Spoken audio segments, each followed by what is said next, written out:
Okay, an unprecedented turn of events at UFC 285 with Alexa Grasso being or becoming the new UFC Women's Flyweight Champion of the world after submitting Valentina Shevcheno with a rear naked choke in round 4. And something that not a lot of people saw coming. I hear people saying that this is a bigger upset than Nunes and Pena, which I disagree. I think that was way bigger. Grasso, I think, had a way more of a chance than I thought Pena did against Nunes. With Nunes, because she's so dominant, so powerful, you kind of figure, and Pena's very, very slow. You kind of thought what would happen to her in the second fight, how it would happen in the first fight. Hence the reason why I would say that's bigger. With Grasso, though, I said in my preview that I feel like, or I hope I said it, that I felt like she was the one who I thought Shevchenko would win, but I feel like she had the certain intangibles. Her boxing was quite good. I could see her pulling off an upset. I just thought it was unlikely because of how good Shevchenko usually is. But the first round, she's very aggressive. Tagged Valentina a few times. Her boxing was very, very nice. Second round, Shevchenko starts to get the wrestling going, but still couldn't really hold Grasso down for that long. Had her in a crucifix and wasn't ever once able to really put her down and land the elbows, which she usually does. Same in the third, but Grasso was still able to catch her a few times. And in the fourth round, Shevchenko was starting to get a bit sloppy with the takedowns. Wasn't really landing the kicks. Her kicking game was almost non-existent tonight as well. She's usually so quick with the kicks and snappy, but she just could not get anything off. And she makes the mistake that our boy Chris Weidman made against Luke Rockhold many years ago. Went for the spinning back kick and Grasso took her back so elegantly and so quickly. And had the body triangle sunk in the hooks. And with Shevchenko, she was flattened out. And then eventually she kind of didn't really get it completely under the chin. It was more on just on like the edge of the jaw almost. But was still able to. I mean, if you actually look at the pictures of the fight, or not the fight, the fight ending moment, the moment that Grasso lets go, you can see Shevchenko's like chin is a different colour to the rest of her face. I mean, she was going red with Shevchenko. That's how hard Grasso was cranking on it. So yeah, and we have a new flyweight champion and another Mexican champion. We already got Brandon Moreno picking up the belt. We have Yaya Rodriguez as the interim champion, and now Grasso has the flyweight strap. And I'll be honest, this isn't the same as Nunes Pena, to be honest with you, because I think Nunes Pena was never ever looked at as somebody who was going to beat Nunes, and because of that, it was always looked at as, well, maybe Nunes could get it back. This is different because Grasso, I think, candidly beat Shevchenko. Don't get it twisted. Going into that fourth round, I had Shevchenko. What did I have it? I gave Shevchenko, I think, the second and the first. So I had Shevchenko 2-1 up going into the fourth. And it really was on the knife edge, though. It was so close. And maybe that is a start to beat Shevchenko. Someone with clean boxing like Grasso does, and someone who's as aggressive as Grasso. Because all of these ladies, they kind of just sit on the outside of Shevchenko and let her almost pick you apart, and then eventually she'll get up close and get the wrestling going. And I'll be honest, with Shevchenko, it makes you wonder now, this fight, the Talia Santos fight, has the division sort of caught up to her? Or is she slowing down? Or is it both, really? Because Shevchenko, I think she's getting on. She's not old, per se. I think with, I want to say she's about 34. Let me check. She is, yeah, exactly. She's 34. So, younger than Jones. I know Jones and Shevchenko are two different things, and male and female. I think aging in combat sport is very different. Naturally, I think you find, like Shevchenko, she's very quick, but her technique was usually very good, and her kicking was usually very on point. But she didn't have any of that against how the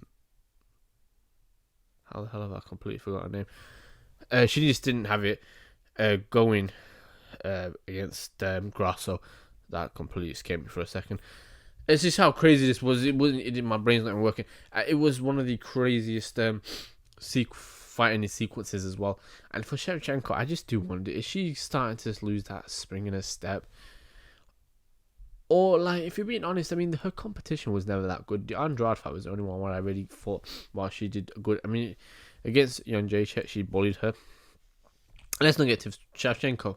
If you put her skill set into a male fighter, that fighter would be the best fighter in the world. So don't get twisted. She's very, very good. But I just wonder, is she starting to slow down? Has she got complacent being a champion for so long with literally no competition? I mean, everybody's talking about Herman Nunes fighting so many times because we haven't got any other fights out there really. So yeah, a crazy events, and I'll be interested to see what happens in the rematch because I'm more interested in this than I am in Nunes and Pena, because with Pena she's been around for a bit with Grasso, so she's very, very much that young up and coming champion. I would still probably favour Shevchenko in a rematch because I feel like Shevchenko could be a bit more safer. But tell you what, Grasso's very, very good though, and I'd be interested if you have Volkanovski, Yair fighting, maybe try and get all three of them on the card. Have Shevchenko and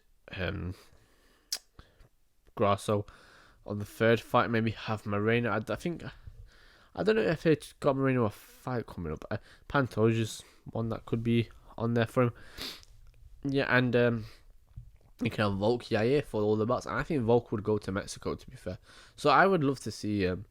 Actually, that would be, I think, a really intriguing prospect, and I think it's something that could happen. I mean, I think the UFC are building the PI in Mexico as well, so for the PR purposes, this is an excellent thing for them.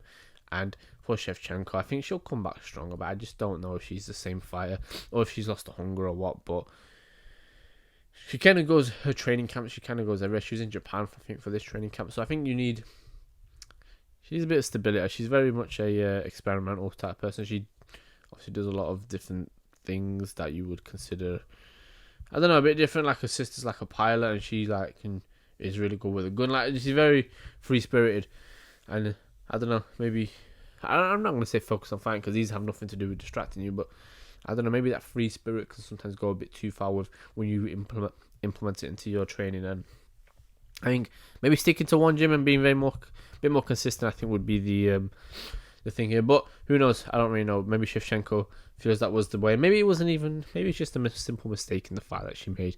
That's how I think she will look at it. She shouldn't have thrown the spinning back kick. And again, the spinning back kick is one of those. If you get it right, McGregor did it amazingly against Chad Mendes, and GSP sparingly would use it here and there.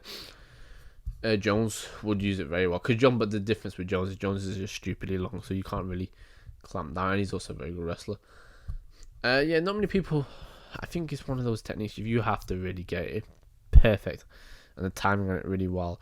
To me, I think always the best place to do it would always be when your opponent's up against the cage, because it's harder for them to really shoot, especially if you're kicking them back. But Shevchenko, she was going backwards as well.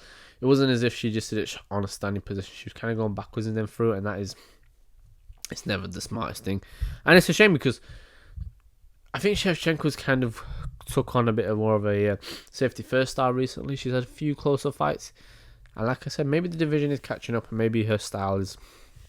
Maybe she needs to evolve, and I think she can do it. She is one of the most well-rounded mixed martial arts on the planet, but I just feel this fight came out of nowhere. But for Grasso, so nothing but credit. I've been watching her for a while and thinking that she definitely could be something to watch out in this division. I didn't think she'd be champion with Shevchenko still here, but it does show you, and I think she's extremely aggressive, and her boxing is very, very clean as well in the pocket. I think she's very good, so I do wonder. I'd fancy her against most of the female fighters, to be fair, Grasso, if you take Shevchenko out. Tatiana Suarez is the only one who I feel, if she can get momentum, will beat everybody in that division. But yeah, amazing win though from Alexa Grasso. Stunning victory, stunning finish. If you want to win a bout, I think that's the way to do it. And to beat a long-reigning champion, it was amazing. But yeah, crazy, crazy night though with that and the Jones fight. Grasso is now the flyweight king in the women's division. But yeah, crazy fight, crazy ending. And yeah, just my quick review of the Shevchenko and Grasso finish. And yeah, until next time.